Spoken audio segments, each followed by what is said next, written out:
वहीं चाहत उसे लगातार देखती जा रही थी। क्या हुआ, सब ठीक है? हाँ सब ठीक है। अच्छा, वैसे तुम इस ऑफिस में काम करते हो क्या? हमें कुछ ऑर्डर करना चाहिए ना, मुझे बहुत भूख लग रही है। वेटर। अभिनव ने चाहत के सवाल को टालते हुए कहा, hello sir, how may I help you? तुम मुझसे कुछ छुपाने की कोशिश कर रहे हो क्या? नहीं बिल्कुल नहीं, मैं तुमसे भला कुछ क्यों छुपाऊंगा, ऐसा नहीं है। 1 सेकंड। अभिनव और चाहत ने वेटर को ऑर्डर दिया और वेटर वहां से निकल गया, लेकिन चाहत अपना सवाल भूली नहीं थी। तो तुम क्या करते हो? मैं एके प्राइवेट लिमिटेड में एक छोटी सी नौकरी करता हूँ बस। ये तो अकरम जी की कंपनी है ना? हाँ। Hello gorgeous, you are so beautiful. मैं आना तो नहीं चाहता था लेकिन मेरा मन नहीं माना। क्या मैं तुम्हें एक बढ़िया सी ट्रीट ऑफर कर सकता हूँ? उसकी आंखों में एक शरारत भरी मुस्कान नजर आ रही थी। चाहत उसकी नीयत समझ चुकी थी और अभिनव को भी ये समझ आ रहा था। तुझे नजर नहीं आ रहा, ऑलरेडी मेरे साथ डेट पर है। ओह अच्छा, मुझे तो लगा कि तुम इसके छोटे भाई हो। अब जब तुमने बता ही दिया है कि तुम इसके साथ डेट पर आए हो तो तुम्हें प्यार से कह रहा हूँ, निकल लो। अभिनव कुछ पल के लिए छुप रहा। वो देखना चाहता था कि ये आदमी किस हद तक नीचे गिर सकता था। इतने में वो लड़का चाहत के पीछे पलटा और बोला, तुम इतनी सुंदर हो कि तुम्हें देखकर लगता है कि तुम एक वेल टू डू फैमिली से आती हो। बट डोंट माइंड, तुम्हें ऐसे लोगों के साथ डेट पर नहीं आना चाहिए। Standard is important, right? कहा किसी ने ज्ञान देने को। हाँ चल निकल। तुम मेरे साथ चलो, ट्रस्ट मी, मैं तुम्हें कोई प्रॉब्लम नहीं होने दूंगा। I would say you don't deserve such down market boys। जिसके बाप ने उसे पैदा करके छोड़ दिया। अभिनव से इस बार रहा नहीं गया। उस लड़के ने अपनी हद पार कर दी थी। कम। क्या कहा तूने? हाँ? जैसे ही वो अभिनव के बाप पर गया, अभिनव को किसी की बातों से फर्क नहीं पड़ रहा था। वो अपने बाप के बारे में एक शब्द भी नहीं सुन सकता था। क्या कहा तूने? बाप ने पैदा करके छोड़ दिया? तेरे बाप ने तुझे क्या सिखाया है? वो लड़का जो अभी तक अभिनव को तेवर दिखा रहा था, अब उसके मुंह से शब्द नहीं निकल रहे थे। उसकी आंखों में डर साफ नजर आ रहा था। क्या हो रहा है ये सब? ये एक रेपुटेड होटल है, कोई मछली बाजार नहीं है। मैनेजर, ये कैसे कैसे लोग आते हैं तुम्हारे होटल में? अभिनव को भी एहसास हुआ कि उसने लड़के को कुछ ज्यादा ही पीट दिया था। इतना मारा मुझे, देखो देखो, नाक मुंह सब तोड़ दिया इसने मेरा। मैनेजर ने पहले उस आदमी को देखा और उसके बाद अभिनव को देखने लगा। इससे पहले कि अभिनव अपनी तरफ से कुछ कह पाता, मैनेजर ने बोला, हमारी हिम्मत कैसे हुई हमारे वीआईपी कस्टमर पे हाथ उठाने की? ये हमें परेशान कर रहा था। मैं तो इसके मूवी नहीं लग रहा था। बार बार वार्न करने के बावजूद भी पीछे नहीं हटा। मेरे पिता के बारे में बेफालतू की बातें कर रहा था। क्या ये सही है? ये गलत बोल रहा है। बस इतनी सी बात के लिए तुमने इनके साथ ऐसा बर्ताव किया? सर, जो भी हो, पहले आपको इनसे माफी तो मांगनी पड़ेगी। माफी? मैं माफी मांगू? ये माफी मांगेगा मुझसे और मेरी फ्रेंड दोनों से। माफी मांग। साले चुपचाप माफी मांग। तू जानता नहीं मैं कौन हूँ। बिना माफी मांगे तो तुझे मैं इस होटल से जाने भी नहीं दूंगा। मामला बिगड़ता जा रहा था। अब इससे पहले कि बात आगे बढ़ती, चाहत बीच में आई और बोली, एक्चुअली गलती अभिनव की नहीं, ये आदमी मुझे छेड़ने की कोशिश कर रहा था।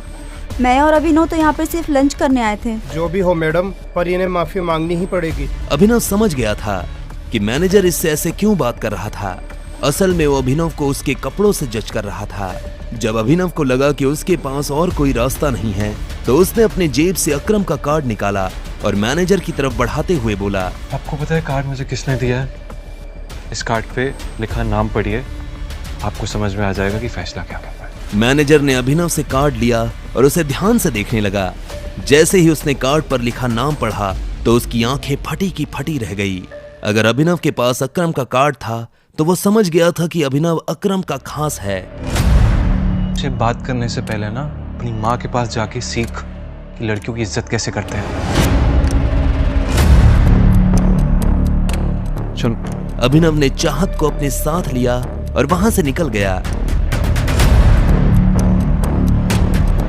दोनों गाड़ी में आकर बैठ गए थे, लेकिन कोई किसी से बात नहीं कर रहा था। जो कुछ भी हुआ, उसके बाद अभिनव ये जानना चाहता था कि आखिर चाहत के दिमाग में क्या चल रहा था, लेकिन वो आगे से पूछकर उसे शक करने का मौका नहीं देना चाहता था। क्या तुम ठीक हो? सॉरी तुम्हारा मूड और लंच दोनों खराब करने के लिए। तुम अगर चाहो तो हम कहीं और चल सकते हैं खाना खाने के लिए। ठीक है, मैं पूरे दिन फ्री ही हूँ। अभिनव ने उसकी बात सुनी और गाड़ी दूसरे होटल की तरफ मोड़ दी। कुछ देर बाद उसने गाड़ी एक होटल के बाहर लगा दी। अभिनव ने ऊपर लगा बोर्ड देखा और उसके बाद चाहत के साथ अंदर दाखिल हो गया। अभिनव जानता था कि ये होटल दिग्पाल का था। दिग्पाल होटल के साथ साथ बहुत बड़ा माफिया ग्रुप भी चलाता था। जैसा माफिया वर्ल्ड में टाइगर का नाम बड़ा था, वैसे ही दिग्पाल का नाम भी काफी बड़ा था।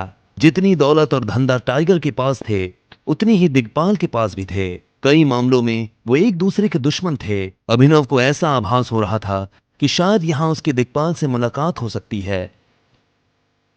तो तुमने डिसाइड कर लिया है कि अपने बारे में कुछ नहीं बताओगे मुझे?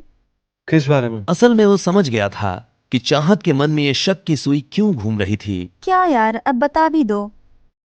इतना बड़ा भी क्या सीक्रेट है यार? क्या क्या जानना चाहती हो तुम? तुमसे पूछ रही हूँ, तुम्हारे बारे में ही पूछूंगी ना। मेरे पास अपने बारे में कुछ बताने के लिए है ही नहीं। अभिनव ने कहा और चाहत से बचने के लिए इधर उधर देखने लगा। इस टाइम दिग्पाल बॉस का डंका सिर्फ गुड़गांव में ही नहीं पूरे इंडिया में बज रहा है। हाँ, मार्केट से जब से टाइगर गायब हुआ है तब से टाइगर का नाम भी गायब हो गया है। तभी उसकी नजर कुछ लोगों पर पड़ी जो आपस में काफी गंभीर बातें कर रहे थे। उसे समझ में नहीं आ रहा था कि आखिर वो टाइगर के बारे में इस तरह की बात क्यों कर रहा था। बताओ ना अभिनव, कुछ छुपा रहे हो मुझसे? नहीं, मैं तुमसे कुछ क्यों छुपाऊंगा? टाइगर गायब नहीं हुआ है, टाइगर जिंदा है और वो बहुत ही जल्द लौट के आएगा। मैंने तुझसे कहा था ना जॉनी, ज्यादा मत प्यार कर, संभाली नहीं जाती तुझसे। कुछ भी बकवास कर रहा है। क्या डेयरिंग है इन लोग की। दिग्पाल के होटल में बैठ के टाइगर की बातें कर रहे हैं। या तो इन्हें चढ़ गई है या तो इनमें बहुत ही हिम्मत है। बकवास बकवास तो तू कर रहा है। टाइगर का कंपैरिजन दिग्पाल से विस्की और देसी शराब का क्या मेल है? मैं कह रहा हूँ टाइगर जिंदा है and he will return soon. Johnny नाम के इस आदमी की बात सुनकर अभिनव के रोंगटे खड़े हो गए थे। वो ये जानना चाहता था कि जॉनी मन से फेंक रहा था या उसके पास साथ में कोई जानकारी थी। अब आगे क्या होने वाला था? क्या अभिनव सच का पता लगा पाएगा और क्या चाहत अभिनव के मुंह से सच निकलवा पाएगी? जानने के लिए सुनते रहिए